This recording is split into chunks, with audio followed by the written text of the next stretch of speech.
found 17 guest registrations in the SkyView Inn database last month, all with my signature. All for people I've never seen. Let me back up. I'm Kevin, 25, hospitality management student, graveyard shift front desk at the SkyView near MSP.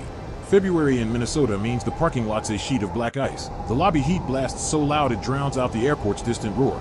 And the only other living thing at 3 a.m. is the Dunkin' barista who knows my order, medium cold brew, no sugar. She writes Kev on the cup in Sharpie.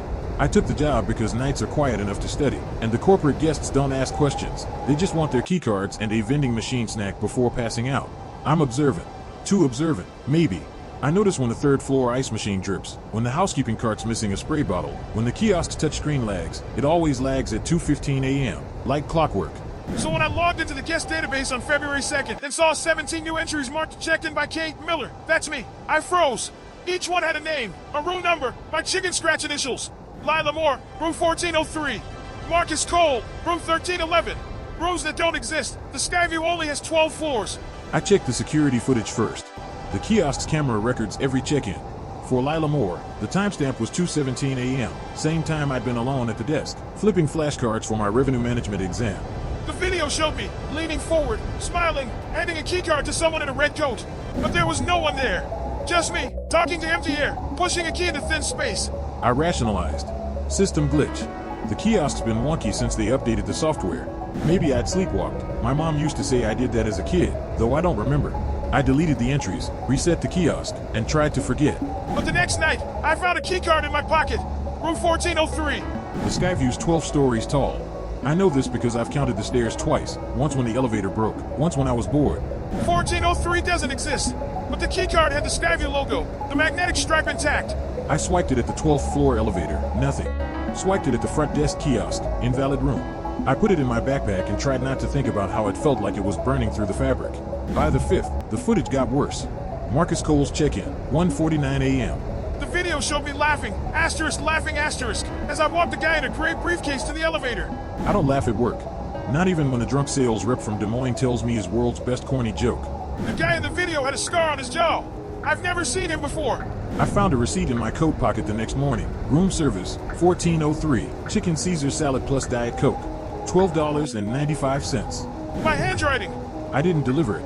I haven't delivered room service since last summer, when the night auditor called in sick. My manager, Jules, looked at the receipts and the footage inside. Kev, the system logs say you check those guests in. But if you don't remember, maybe take a sick day? The night shift's tough. The police were worse. Officer Lenahan leaned against the lobby counter, sipping my cold brew. I'd left it on the desk, stupid, and said, "System errors happen. No signs of trespassing, no stolen property. What do you want us to do?" I started staying awake during shifts, chugging Red Bulls, pacing the lobby, checking every camera feed every 10 minutes. The snow didn't help, blizzards trapped me there, roads closed, Uber refusing rides.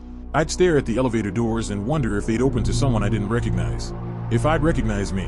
February 15th was the worst. The kiosk dinged at 2:15 a.m., right on schedule. Guest check-in, Lila Moore, room 1403. My hands shook as I clicked the screen. There she was, Lila Moore, 34, from Chicago, credit card ending in 7890. My signature, the elevator dinged. I looked up. The doors slid open. Empty. But I heard heels, click, click, click, like someone was standing inside. I walked over, pressed the open button again. Nothing. Just the hum of the motor, the smell of floor cleaner. Then the stairwell door creaked. The 12th floor stairwell is always locked. Housekeeping uses a keycard, and I keep the spare in my desk. But that night, it was propped open with a fire extinguisher. The sign above it said 12F13F. I climbed. The stairs were colder than the lobby, the walls sticky with old paint. When I reached the 13th floor, the hallway was identical to the 12th, same green and beige carpet, same framed airplane photos, but the carpet was faded, like it hadn't been replaced since the 90s. Room 1403 was at the end, the number peeling on the door. I swiped the keycard. It beeped. Green. The room was a standard SkyView room, king bed, desk, TV mounted on the wall. But the TV was on, static, loud enough to hurt my ears. On the desk, a chicken Caesar salad, wilted lettuce, brown croutons, a little plastic cup of dressing, unopened. Kevin, I turned. She was sitting in the armchair by the window, Lila Moore, red coat, black heels. Her hair was in a ponytail, her lipstick smudged like she'd been eating. She smiled. You forgot the dressing. I ran, tripped on the stairwell, fell 2 flights. My knee hit the concrete, white hot pain. I crawled to the 11th floor. pushed the fire alarm, and screamed until Jules found me, half conscious in the hallway. She said I'd been sleepwalking. That the keycard for 1403 was a test card the maintenance guy had left.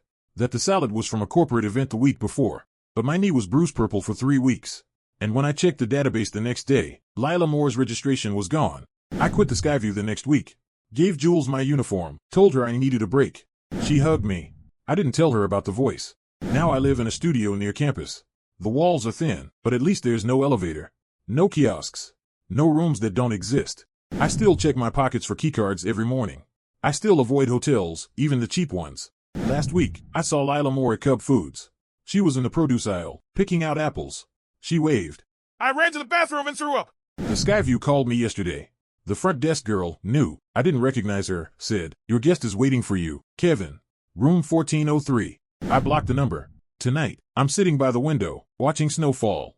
The heater's loud, but not as loud as the SkyView's. My knee still aches when it's cold. I keep a baseball bat by the bed, just in case. I know this sounds crazy, but the receipts had my handwriting. The footage had my face. And Lila Moore, she knew my name. The worst part, I think she was waiting for me, and I think I've been waiting for her too. I still have the keycard. It's in a shoebox under my bed, next to my old flashcards and the Dunkin' cup with Kev on it. Sometimes I take it out and look at it. The magnetic stripe's faded now. But if I close my eyes, I can still hear the heels. Click, click, click. And I can still smell the chicken Caesar salad. Wilted. Cold. Waiting.